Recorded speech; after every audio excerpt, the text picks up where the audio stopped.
Saya Yaumil Akhyar Dewantoro Situmea, biasa dipanggil Yaumil, dan saya sudah mengabdi bekerja di BMKG selama 36 tahun, cukup lama ya, hampir 37 tahun. Dan posisi saya sebelum menjadi Widiswara di Pusdiklat BMKG, saya menjabat sebagai pejabat tinggi pertama Kepala Pusat Database di BMKG.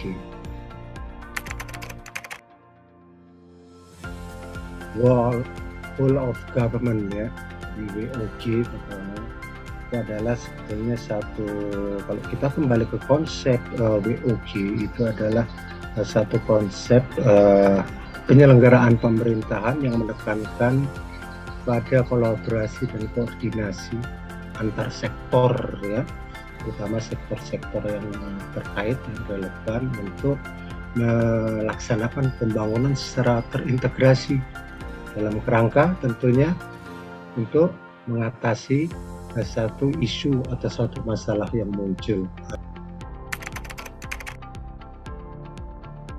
Satu adalah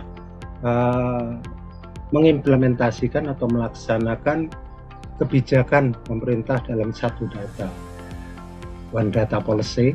Nah, ini salah satu rujukan, dan ada juga kebijakan One Map Policy.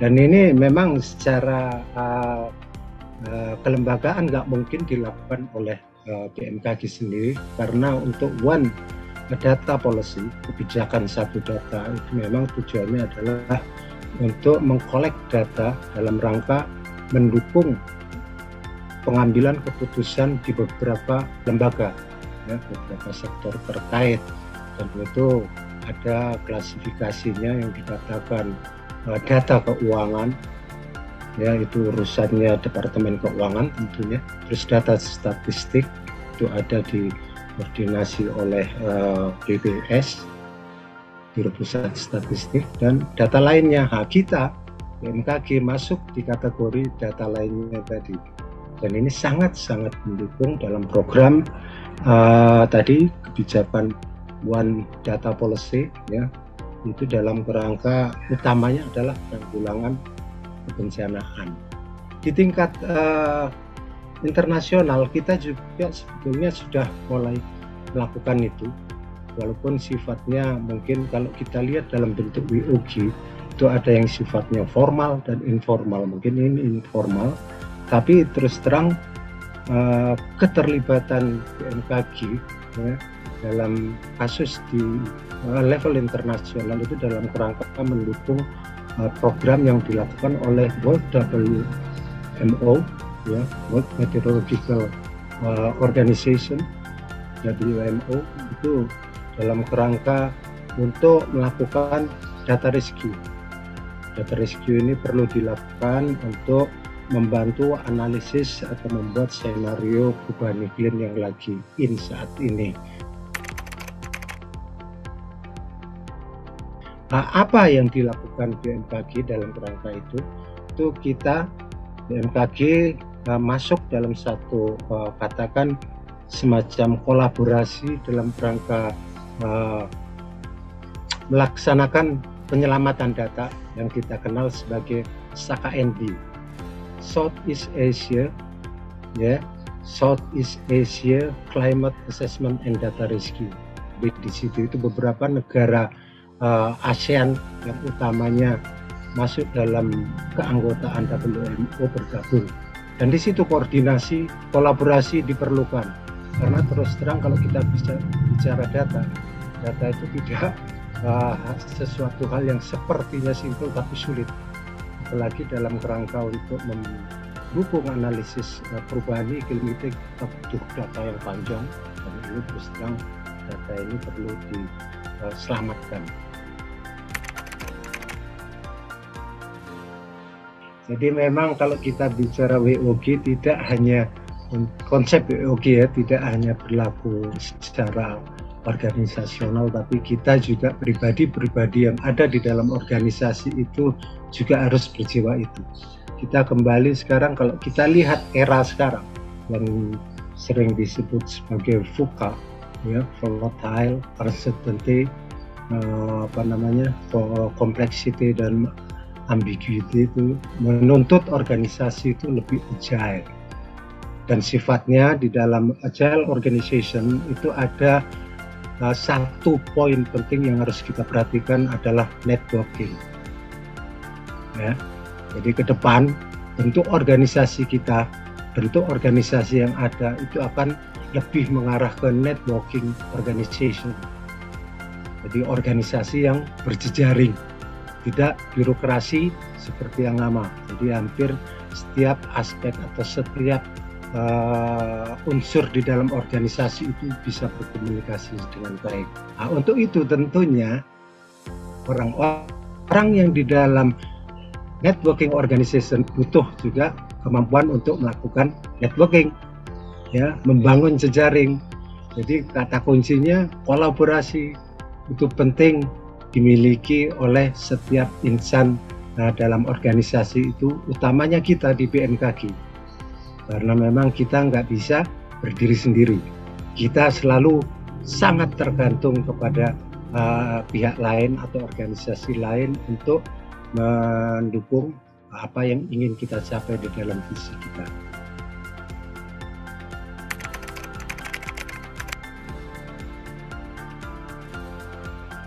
Saya sekarang sebagai Kepala Pusat Layanan Informasi Iklim Terapan, itu biasa disebut Pusyanklim.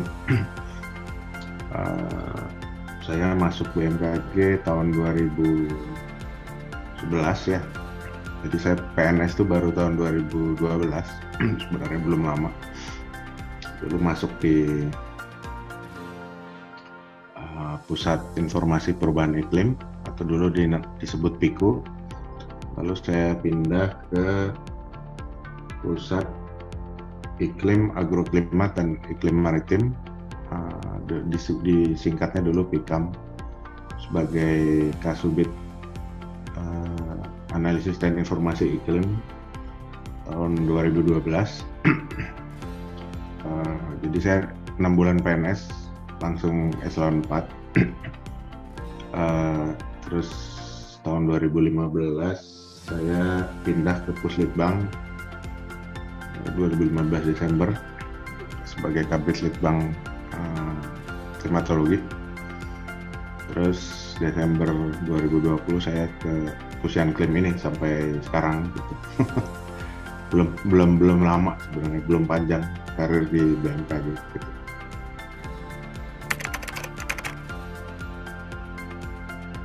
Belakangan itu kan yang persepsinya atau citranya kuat di publik itu, lembaga kita tuh kan sangat erat dengan kebencanaan ya gitu. Bencana geohidrometeorologi dan sebagainya. Padahal itu kan sebenarnya hanya bagian kecil dari potensi yang bisa diberikan oleh lembaga ini kan gitu. Jadi lembaga ini sebenarnya punya peran penting dalam hal memberikan strategic direction kemana arah pembangunan negara ini dengan informasi MKG gitu. Jadi misalkan di klimatologi banyak potensi, bukan hanya layanan, sebenarnya informasi yang punya nilai strategic insight buat pembangunan gitu. Misalkan bagaimana kita ke depannya mengantisipasi perubahan iklim, misalkan kan adaptasinya bagaimana, misalkan wilayah-wilayah mana yang harus kita persiapkan mengantisipasi misalkan kekeringan, wilayah mana yang kita harus fokuskan misalkan untuk wilayah pertanian dan lain sebagainya. Itu kan punya nilai strategi ke depan gitu ya. Jadi sebenarnya ada banyak dimensi dari layanan yang bisa diberikan oleh BMKG ini, tidak hanya kebencanaan kan. Ada mendukung pembangunan berkelanjutan, mendukung misalkan sekarang istilahnya itu green development atau pembangunan yang hijau gitu kan. Lalu ada lagi mendukung keselamatan transportasi, apalagi ya, banyak sekali kan gitu ya. Jadi dimensinya itu sebenarnya, dimensi aplikasinya itu sangat luas. Jadi orang sekarang sudah tidak bicara lagi kan mengenai cuaca saja, hari ini hujan, besok tidak. Lalu tidak hanya bicara saja, misalkan bulan depan kering gitu ya, bulan berikutnya tidak gitu ya. Sekarang orang sudah lebih jauh tertarik membicarakan kira-kira dampaknya apa kan dari cuaca dan iklim dan kegempaan kan gitu ya.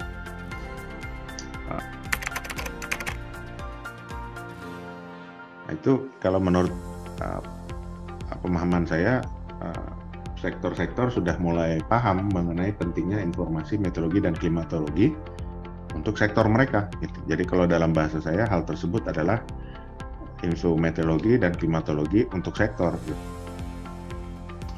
Nah, yang ingin kita bangun ke depannya adalah bagaimana kita bisa membangun informasi sektoral. Jadi yang betul-betul pertemuan antara data dan informasi dan knowledge dan expertise yang kita punya dengan expertise-nya sektor yang lain gitu. Contohnya misalkan ada prediksi demam berdarah gitu. Kita kan nggak ngerti tentang dinamika apa yang terjadi di demam berdarah kan. Nah, melalui yang panjang, melalui penelitian yang interaktif sekarang ada itu informasi yang berbasis dampak. Jadi prediksi iklimnya langsung mengeluarkan berapa potensi demam berdarah 3 bulan ke depan. Nah, kalau kita memberikan pelayanan, kita tanya dulu siapa usernya. Lalu kita tanya kebutuhannya apa sih gitu ya. Itu kalau menurut saya paradigma pelayanan. Jadi bukan kita membuka etalase toko lagi gitu ya. Kita membuka satu pintu pelayanan dan lain sebagainya, itu mungkin syarat perlu gitu ya. Kalau orang matematik suka bilang syarat perlu, tapi barangkali itu bukan syarat cukup gitu. Kita harus menjemput bola gitu. Kita tanya usernya sebenarnya butuhnya spesifik apa kan gitu.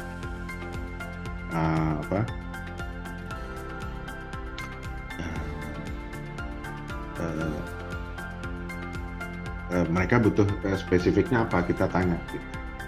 Kalau ada hal yang bisa kita layani langsung, maka kita layani aja, kita berikan informasinya. Tapi kalau misalkan ada hal-hal yang belum bisa kita berikan, berarti kan itu kesempatan untuk melakukan pengembangan kan. Itu kesempatan untuk melakukan research and development, atau itu kesempatan untuk penelitian dan pengembangan gitu.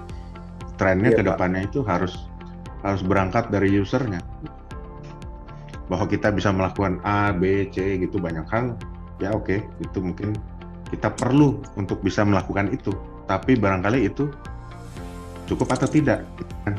Pertanyaannya itu cukup atau tidak untuk user kita gitu. Dan itu yang menurut saya adalah yang perlu ditanyakan. Jadi bukan apa yang bisa kita berikan, tetapi kenapa kita berikan itu dan kepada siapa gitu, menurut saya gitu.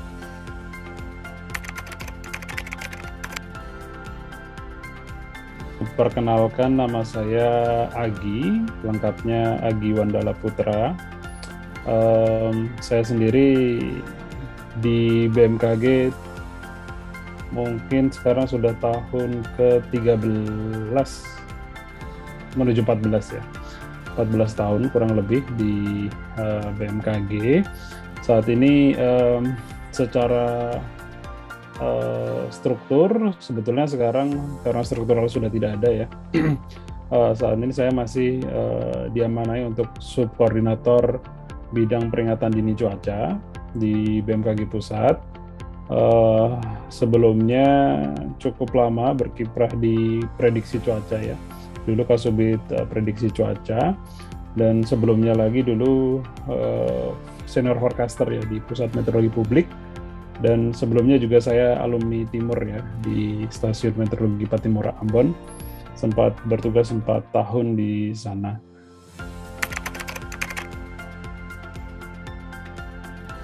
Oke, kita coba urai satu-satu ya.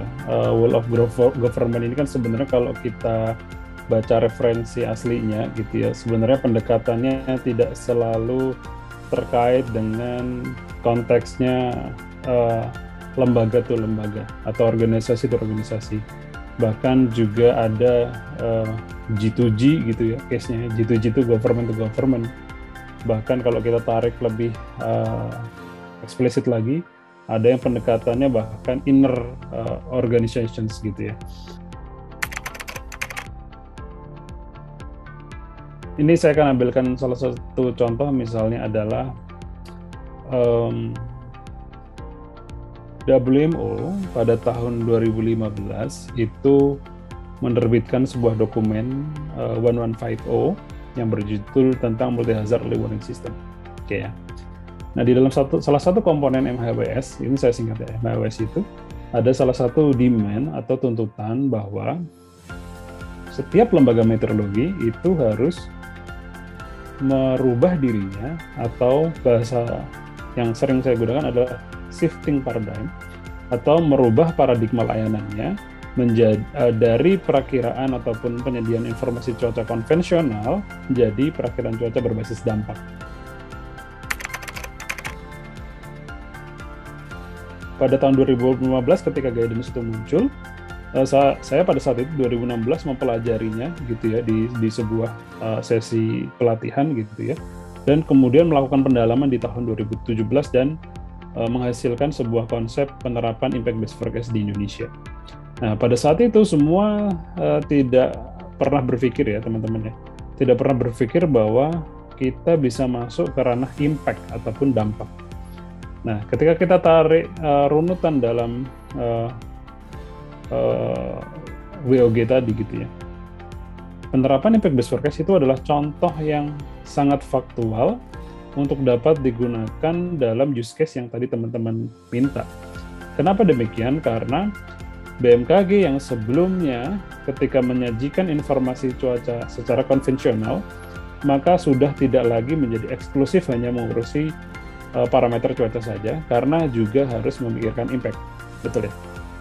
Nah, untuk itu, maka kalau kita lihat dari 3 pilar utama dalam konteks impact based forecast, itu ada unsur threat ataupun ancaman, yang mana itu adalah ranahnya BMKG, kemudian ada kerentanan dan juga ada exposure, baru nanti menjadikan informasi berbasis risiko.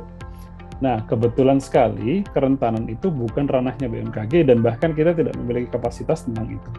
Maka mau tidak mau harus menggandeng teman-teman di pihak lain ya. Dalam hal ini saya ambil contohnya adalah BNPB ataupun BPBD di seluruh wilayah Indonesia, ataupun hasil-hasil kajian yang sudah dilakukan oleh berbagai university gitu ya, universitas dan lembaga-lembaga kajian yang lainnya. Tetapi secara praktis, informasi cuaca kalau kita mau jadikan menjadi impact based forecast, maka kita butuh satu instansi di luar sana yang mau ngapain, yang mau merespon. Nah, inilah yang dibutuhkan oleh BMKG, sehingga ada demand ataupun ada kebutuhan yang mana sebetulnya user di luar sana, yang dalam hal ini masyarakat, juga mengharapkan hal yang sama. Artinya mereka juga harus diintervensi terkait dengan ancaman kejadian bencana hidrometeorologi.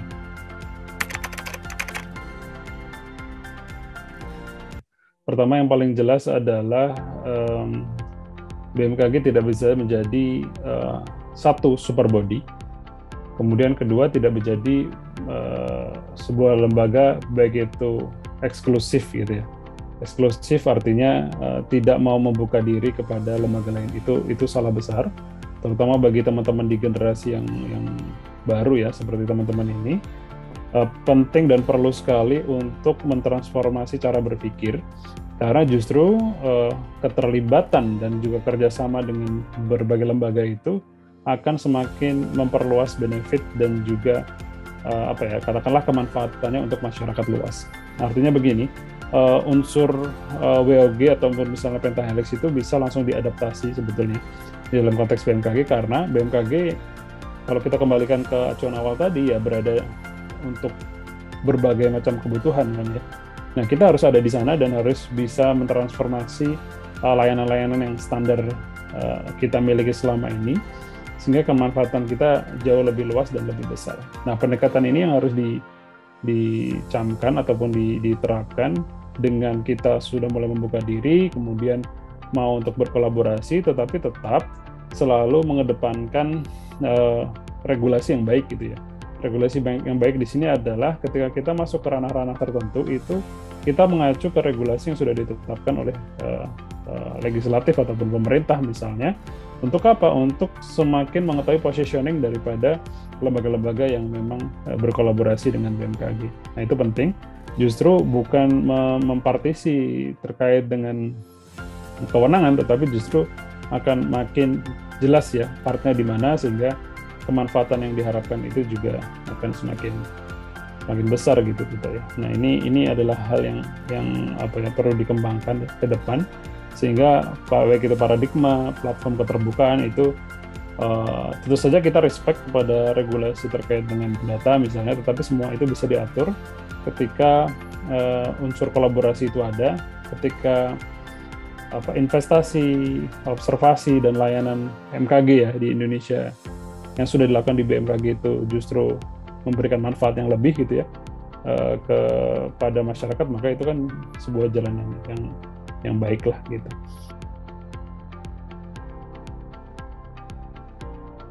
Esensi dari whole of government adalah koordinasi dan kolaborasi antar lembaga. Dalam penerapannya, BMKG telah mengimplementasikannya secara praktikal maupun regulasi, baik dalam skala global maupun nasional. Seiring perkembangan zaman dan kemajuan teknologi, menyebabkan adanya perubahan tuntutan dan kebutuhan user. BMKG yang sebelumnya dikenal sebagai penyedia informasi cuaca konvensional, kini sudah berubah menjadi penyedia informasi cuaca yang berbasis dampak dan memiliki nilai kebermanfaatan untuk masyarakat. Demi mencapai tujuan tersebut, BMKG tidak bisa menjadi lembaga yang eksklusif dan membutuhkan kolaborasi yang terintegrasi antar lembaga terkait.